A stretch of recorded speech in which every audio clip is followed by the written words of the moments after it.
Sveiki! Čia jau antroji Haner inicijuoto ciklo interjero dizaino revoliucija laida, kurioje aiškinamės, kaip vis daugiau gyvenimo sričių apimantis dirbtinis intelektas šiandien geba susidoroti su interjero dizaino užduotimis. Tas pačias užduotis čia atlieka ir profesionali interjero dizainerė, o finale galime pamatyti abiejų rezultatus. Kol kas vizualizacijų pavidalu, tačiau vėliau ir realizuotus Hill City būsto projekto erdvėse. Šį kartą laidos dalyvių Antano ir Monikos laukia svetainės projekto dilema. Keliaukime pas juos. Kaip jūsų nuotaikos dabar po pirmojo bandymo, po virtuvės projektavimo? Visai neblogos. Visai įdomus procesas buvo, pažiūrėtume, kaip sakant, kitą pusę, visai man nematyta, negirdėta ir visai tikrai įdomi. Galbūt buvo dalykų netgi, kurių jau pavyko pasimokyti iš paties dirbtinio intelekto, iš žmogaus, kuris dirba su tuo. Kol kas tik tais klausiausi, žinokite, klausiausi ir žiūrėjau, ir negalėjau patikėti, kokie yra greičiai. O šį kartą koks nusiteikimas, ko tikitės? Ko mes tikimės? Tikimės taip pat produktyvaus darbo. Tikiuosi, kad viskas pavyks. Aišku, ne taip greitai kaip kolegai, bet galbūt greičiau. Žiūrėsim. Antanai, o kaip pačiam? Ar kažko pavyko išmokti, gal pasisemti kažkokio įkvėpimo, žinių iš interjero dizainerės per tą laiką? Žinoma, mes jau ir Instagram'e mes jau pasiekėm, nes visai kokybė yra kitokia ir čia yra, kai profesionalai dirba ir yra, kai man tenka padaryti tai, ko niekad prieš tai nesudaręs. Tai įdomi kelionė, aišku, mokysi ir labai skirtumas jaučiasi. Tai toliau pozityviai kažkaip, ar ne, motyvuoja eiti į priekį ir kitą kažkokį tai, ar ne, imtis kitos erdvės. 100%. Super. Taigi, šios laidos, šio projekto, šios dalies užduotis bus suprojektuoti svetainę. Antanai, irgi jau matėte, kaip jinai atrodo gyvai, visos tos pliukos sienos, kokios mintis pirmos, gal kažkokių idėjų jau yra? Jo, didelės tos idėjos, aš manyčiau, kad vėlgi trendai ateina ir sugrįžta, dabar man atrodo naujai trendai, kad turi kilimai ant sienų grįžti, tai mes bandysim toliau moderniai modeliuoti futuristinį butą.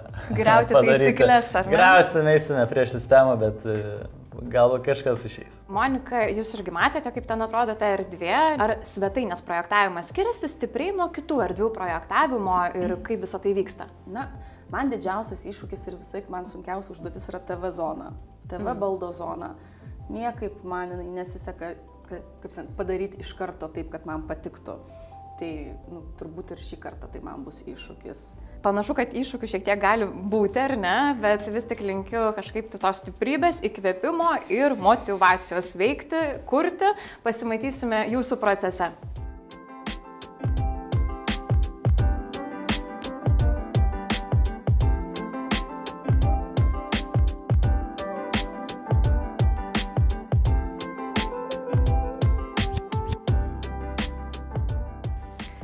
Antanai, kaip čia sekasi su svetainė? Su svetainė neblogai. Ką aš pasimokiau, kad interjero dizainerė daug labiau kompetentingesnė už mane yra, tai aš nusprendžiau, kad reikia ir man geriau suprasti, kaip čia šitą darbą atlikti.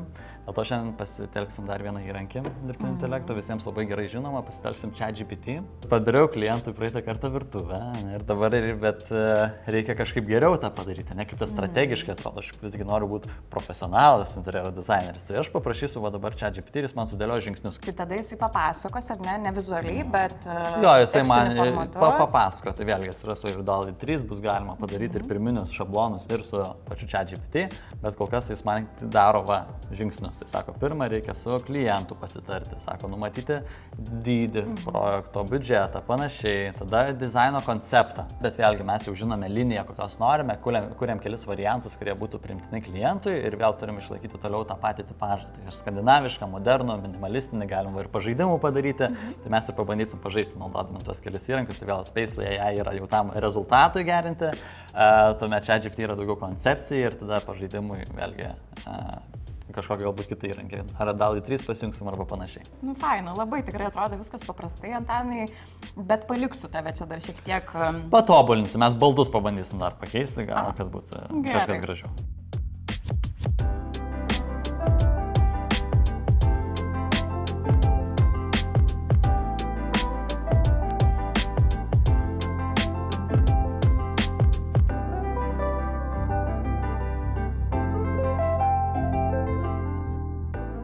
šį kartą turime svetainės projektą, matau jau šiek tiek rezultatų turit, ar ne? Jau padirbėjote per tą laiką, kol čia nesimatėme, tai Monika, kaip sekasi, kaip pati pradžia atrodė šį kartą? Na, man labai patinka svetainė, tikrai tai mano studijos tokio stiliaus, kaip mes šiaip kūrėme dažniausiai interjerus, tai toks yra galbūt, sakyčiau, pavyzdinis. Na, bet dizaineris ir turi turėti savo braižą dėl to ir tam tikri klientai pas jį ateina būtent dėl to stiliaus.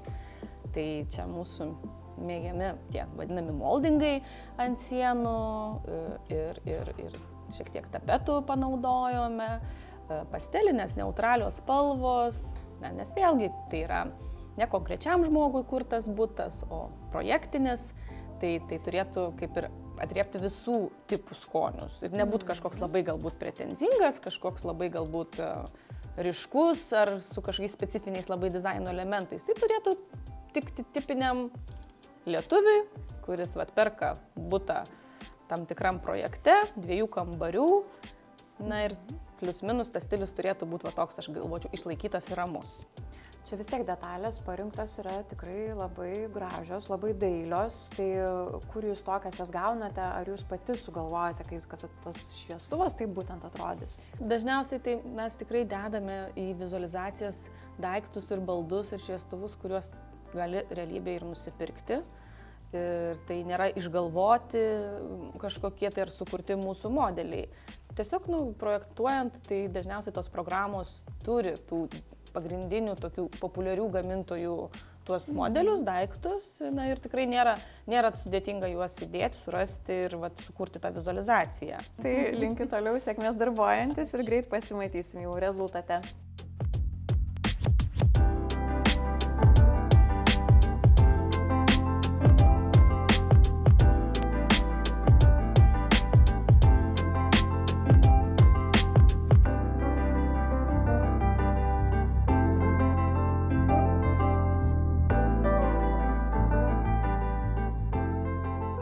Labai greitai praėjo tą savaitę, ar ne? Padirbėjot, paplušėjot, tai pirmiausia, Antanai, sakykite, ar irgi tik 15 minučių pakako svetainiai?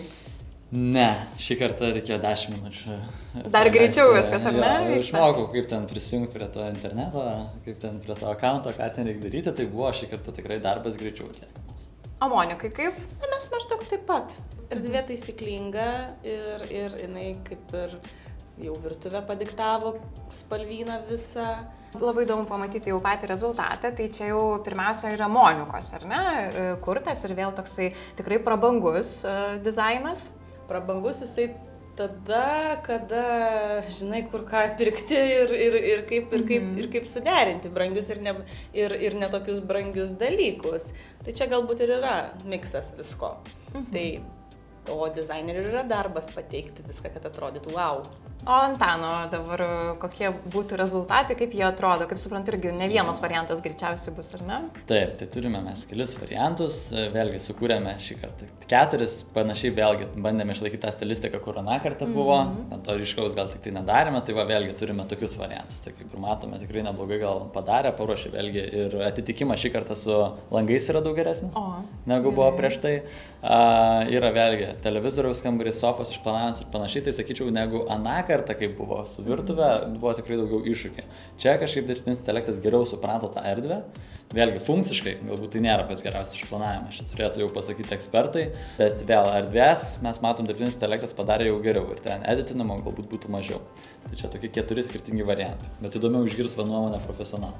Tikrai taip. Na, man tai ką dirbtinis intelektas čia sukūrė, man galbūt, sakyčiau, dizaino atžvilgių, dizaino tendencijų atžvilgių, tai man čia kokį 15 metų atgal.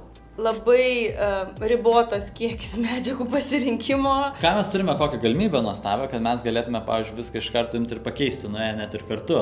Kas yra nuostabus su įrankiais, kad mes jam galim duoti reference. Tai kitaip sakant, duoti pavyzdį, kuris mums patiko ir jisai pasiims tą stilių ir tuo pavyzdžiui išsidarys. Tai vėl nebus galima tų sudėti baldų arba detalių, kaip jūs ten atrenkat, kurios dabar yra, bet vėlgi tą stilių perkelt, kuris yra modernus arba kokiu mes norim, mes galim vos per vieną nuotrauką tą padaryti arba net sukurti savo stilių. Tai ačiū Jums labai šį kartą, parodėte, ką galite, iš tiesų, ką gali dirbtinis intelektas ir pasimatysime jau 3. laidoje.